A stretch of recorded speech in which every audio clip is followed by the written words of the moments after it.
역사 속에서 위대한 천재로 이름을 남긴 인물들, 그들 뒤에는 과연 어떤 존재가 있었을까요? 우리는 흔히 조선 최고의 학자이자 개혁가로 율곡 이이를 떠올리지만 사실 그를 진정으로 빛낸 존재는 바로 그의 어머니였습니다. 많은 분들이 신사임당을 그저 현모양처의 대명사로만 알고 계실 겁니다.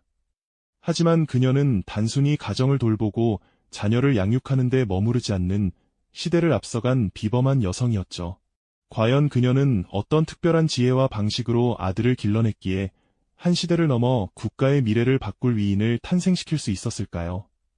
수천 년 동안 이어져온 동양 교육의 깊은 정수, 그리고 오늘날에도 여전히 유효한 천재 양성의 비밀이 바로 한 어머니의 삶 속에 고스란히 담겨 있다는 사실 믿으시나요?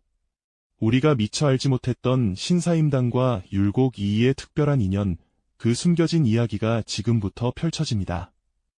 이 이야기는 단순한 위인전이 아니라 자녀 교육과 개인의 잠재력 발현에 대한 깊은 통찰을 선사할 것입니다. 조선 시대 여성의 삶은 어땠을까요? 재능이 아무리 출중해도 세상에 그 빛을 드러내기란 여간 어려운 일이 아니었습니다. 바깥 세상보다는 집안일에 집중하고 학문이나 예술 활동은 여인의 덕목과는 거리가 멀다고 여겨지던 시절이었으니까요. 하지만 신사임당이 태어나고 자란 강릉 오죽헌은 사뭇 다른 분위기였습니다. 외가였던 이곳은 마치 작은 문화 공동체처럼 틀에 갇히지 않은 자유로운 기운이 넘쳐 흘렀죠.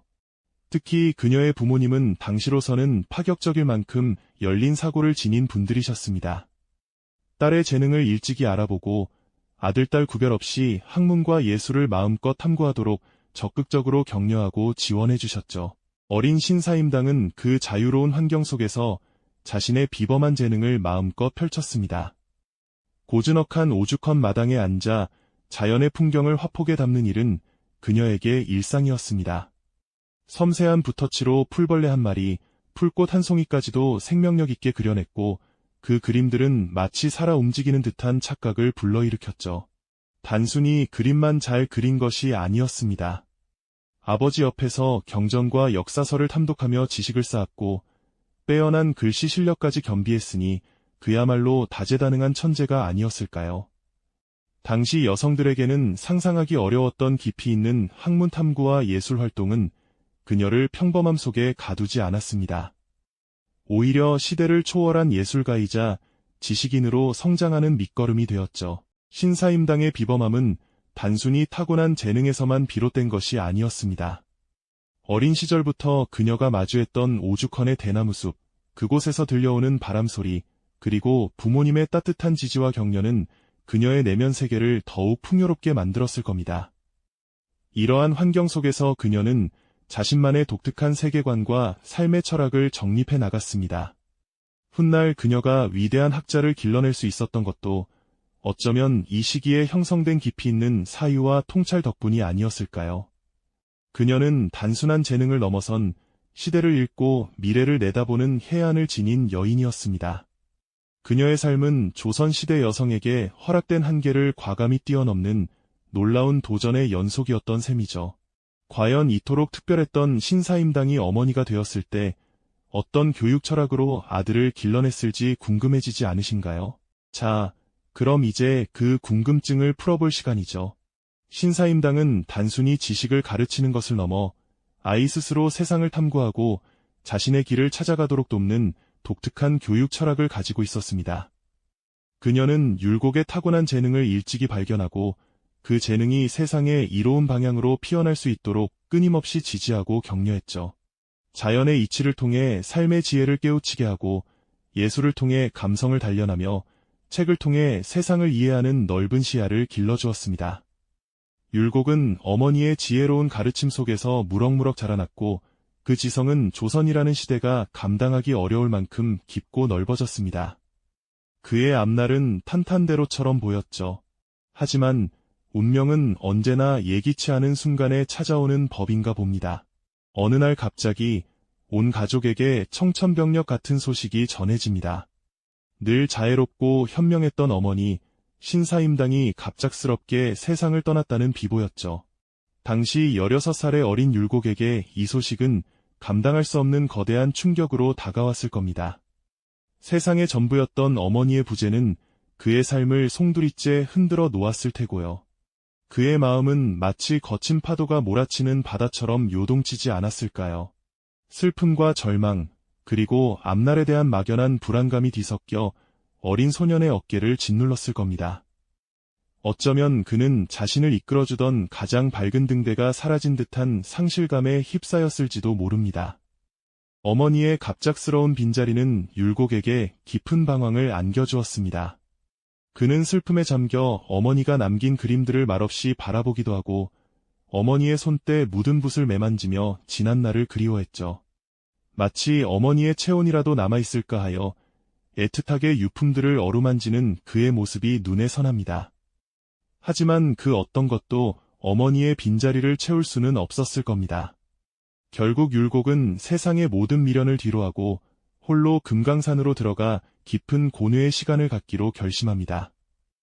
깎아지른 듯한 절벽과 웅장한 자연 속에서 그는 자신을 잃어버린 채 방황하고 또 방황했죠. 삶의 의미는 무엇인지, 앞으로 어떻게 살아가야 할지 어린 나이에 감당하기 힘든 질문들이 그의 마음을 괴롭혔을 겁니다. 하지만 역설적이게도 어머니의 부재는 율곡에게 새로운 깨달음의 기회가 되기도 했습니다. 금강산의 고요함 속에서 그는 어머니가 생전에 가르쳐 주었던 자연의 이치와 삶의 지혜를 다시금 되새기기 시작했죠. 마치 어머니의 목소리가 바람결에 실려 들려오는 듯한 착각에 빠지기도 했을 겁니다. 어머니의 그림 속에서 보았던 풀 한 폭이 새 한 마리에도 깊은 의미가 담겨 있었음을 비로소 이해하게 되었고요. 어머니의 글씨 속에 담긴 강인한 정신과 예술혼이 그의 마음속에 스며들기 시작한 것이죠. 상실의 아픔을 통해 율곡은 어머니의 유산이 단순한 물질적인 것이 아니라 그 어떤 시련도 이겨낼 수 있는 정신적 지주라는 것을 깨달았던 겁니다. 어머니의 가르침을 되짚어가며 율곡은 점차 흔들리던 마음을 다잡아 나갔습니다. 슬픔은 여전했지만 그 슬픔 속에서 그는 더욱 단단한 자아를 형성하고 삶의 방향을 재정립할 수 있었죠. 어머니가 남긴 정신적 유산이 비로소 그의 내면에서 빛을 발하기 시작한 순간이었습니다. 그는 더 이상 방황하는 어린 소년이 아니었습니다. 어머니의 뜻을 이어받아 이 나라와 백성을 위해 큰 뜻을 펼치리라 다짐하며 학문에 더욱 정진하기로 굳게 마음먹었을 겁니다. 비록 어머니는 세상을 떠났지만 율곡에게는 영원한 스승이자 가장 강력한 존재로 각인되어 그의 삶을 이끌어주는 등대가 되어주었던 것이죠. 어린 율곡이 어머니의 부재를 통해 이처럼 위대한 깨달음을 얻고 단단해질 수 있었다는 사실이 참으로 놀랍지 않으신가요? 어린 율곡이 어머니의 부재를 통해 이처럼 위대한 깨달음을 얻고 단단해질 수 있었다는 사실이 참으로 놀랍지 않으신가요? 그 깨달음은 단순한 슬픔을 넘어 율곡의 삶을 관통하는 거대한 이정표가 되어주었을 겁니다. 어머니의 가르침은 이제 그의 내면에 깊이 뿌리내려 세상의 이치를 꿰뚫는 지혜의 씨앗으로 싹트기 시작한 것이죠. 어머니를 잃은 슬픔 속에서 율곡은 더욱 굳건한 의지로 학문에 매진하며 세상의 근본 원리를 파고드는데 온 힘을 쏟았을 겁니다. 그는 어머니 신사임당의 가르침을 단순히 기억하는 것을 넘어 자신의 삶과 학문 속에 고스란히 녹여내기 시작했습니다. 자연의 이치를 탐구하고 인간 본연의 도리를 성찰하며 어떻게 하면 백성들이 더 나은 삶을 살 수 있을지 끊임없이 고민했던 거죠. 특히 신사임당이 그에게 심어주었던 실용적인 학문의 태도는 율곡이 추상적인 이론에 머무르지 않고 현실의 문제를 해결하려는 개혁가로 성장하는 데 결정적인 밑거름이 되었을 겁니다. 어머니가 그림과 글씨를 통해 보여주었던 섬세한 관찰력과 정교한 표현력은 율곡이 세상을 이해하고 정책을 구상하는 데에도 큰 영향을 미쳤을 테고요. 그렇게 시간은 흘러 어린 율곡은 비로소 조선의 미래를 책임질 위대한 학자이자 정치개혁가로 우뚝 서게 됩니다.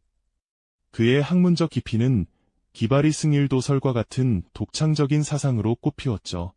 이는 이, 리, 아, 가 서로 분리될 수 없음을 강조하며 세상의 모든 현상이 이 두 가지 원리의 조화 속에서 일어난다는 그의 깊은 통찰을 보여주는 이론입니다.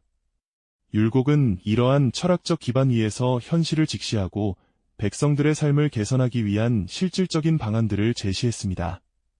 마치 어머니가 평생을 통해 보여주었던 것처럼 이상과 현실의 조화를 추구했던 것이죠. 그의 대표적인 개혁안 중 하나인 신만양병설은 율곡의 시대를 꿰뚫는 해안과 백성을 향한 깊은 사랑을 여실히 보여주는 정책이라고 할 수 있습니다.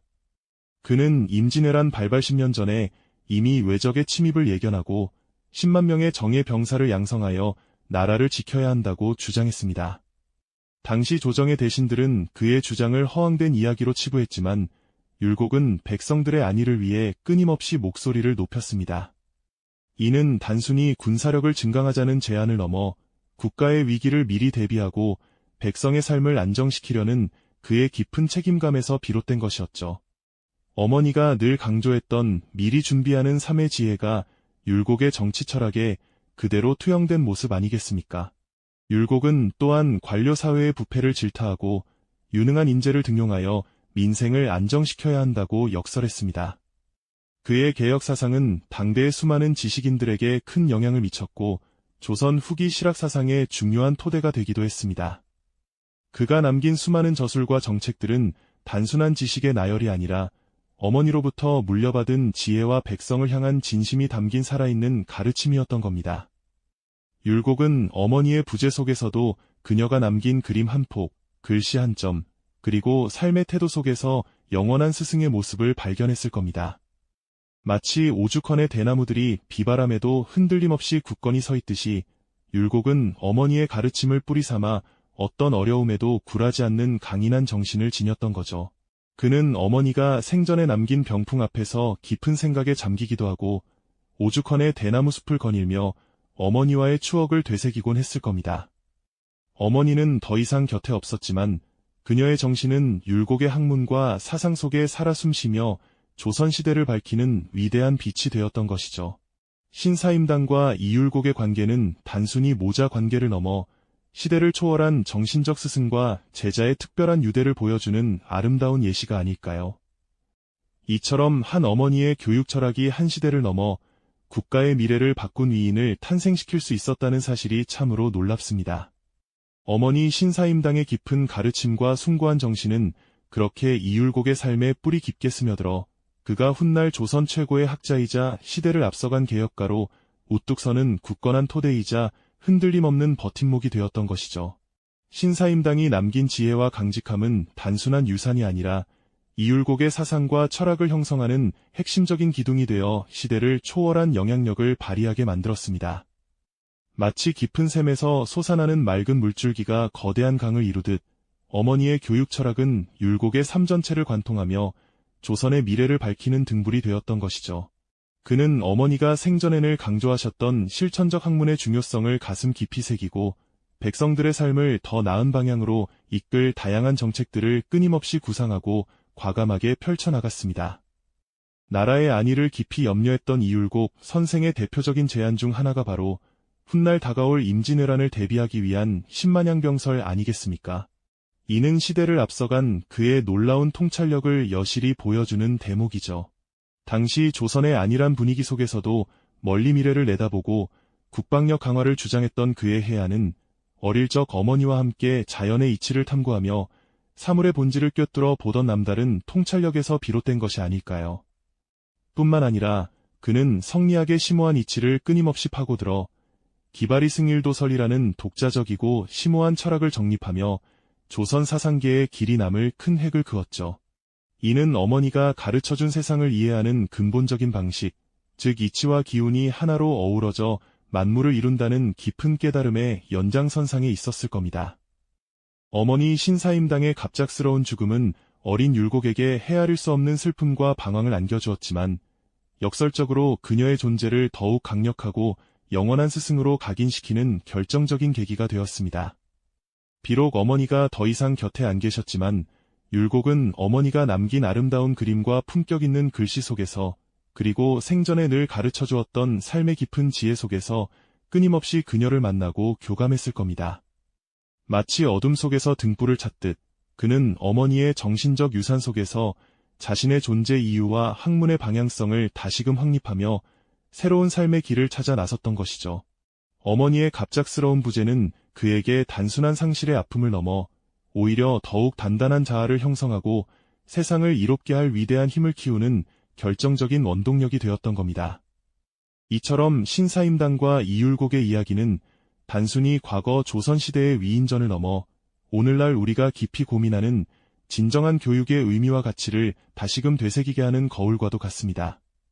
과연 부모의 역할이란 무엇이며 한 개인의 무한한 잠재력을 어떻게 하면 올바른 방향으로 이끌어 완벽하게 발현시킬 수 있을지에 대한 깊은 통찰을 우리에게 분명히 던져주고 있는 것이죠. 시대를 앞서간 한 어머니의 지혜가 한 국가의 미래를 바꾸는 위대한 유산이 될 수 있었음을 상기시키면서 교육의 본질적 가치에 대한 깊은 질문을 우리에게 던지는 것입니다. 그렇다면 과연 우리는 다음 세대에게 어떤 소중한 유산을 남길 수 있을까요? 그리고 그 유산은 우리 사회와 인류에게 어떤 위대한 미래를 활짝 열어줄 수 있을까요?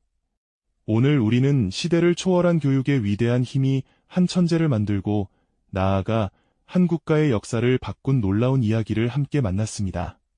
다음 시간에는 전혀 다른 방식으로 인류 문명의 흐름을 뒤흔든 또 다른 숨겨진 이야기를 통해 평범한 발견이 어떻게 거대한 변화의 씨앗이 되었는지 함께 탐구해 보겠습니다.